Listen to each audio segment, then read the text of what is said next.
Pakistan women's team ने पहले टी20 में न्यूजीलैंड विमेंस को शिकस्त देकर तारीखी कामयाबी हासिल कर ली। पाकिस्तान विमेंस टीम ने डैनिडन में खेले गए पहले टी20 मैच में मेज़बान न्यूजीलैंड को 7 विकेटों से हराया, जो पाकिस्तान विमेंस की टी20 मैचेस में न्यूजीलैंड के खिलाफ पहली कामयाबी है। न्यूजीलैंड विमेंस ने टॉस जीतकर पहले बैटिंग का फैसला किया और मुकर्ररा 20 ओवर्स में 6 विकेटों पर 127 रन बनाए।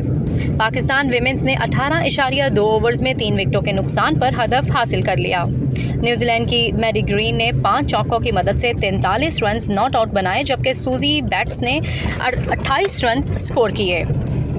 पहले टी20 मैच में फातिमा सना की शानदार बॉलिंग और शवाल जुल्फ़िकार की जिम्मेदाराना बैटिंग ने पाकिस्तान विमेंस की तारीखी कामयाबी में अहम किरदार अदा किया। दाएं हाथ की मीडियम फास्ट बॉलर फातिमा सना ने सिर्फ 18 रन देकर 3 विकेटें हासिल की, जिसके बाद ओपनर शवाल जुल्फ़िकार ने 41 रन की अहम इनिंग्स खेलकर अपनी टीम की जीत को मुमकिन बना दिया। पाकिस्तान विमेंस की ओपनर शवाल जुल्फ़िकार और मुनीबा अली ने 40 रन का उम्दा आगाज़ किया। मुनीबा अली 23 और शवाल जुल्फ़िकार ने 41 रन स्कोर किए।